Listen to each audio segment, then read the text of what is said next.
सिद्धिविनायक उर्फ प्रकाश बिडवलकर राहणार शेजवण या युवकाच्या 4 आरोपींनी जीवठार मारण्याच्या उद्देशाने अपहरण केलं असे तक्रार निफ्टी पोलीस स्टेशनला प्राप्त झाली।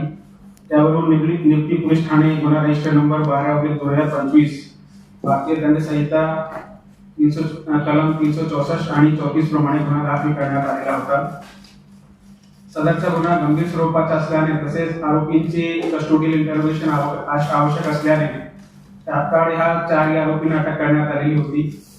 यामध्ये सिद्धेश अशोक शिरसाट वय 44 राहणार कोडाल, गणेश कृष्ण नार्वेकर राहणार माणगाव, सर्वेश भास्कर केतकर राहणार साताडा, अमोल शिरसाट राहणार कोडाल या आरोपींचा समावेश होता। सदर अटक केल्यानंतर त्यांना कोर्टामध्ये प्रोड्यूस केले आणि 4 आरोपींना 13 तारखेपर्यंत पोलीस कस्टडी रिमांड मिळालेला होता।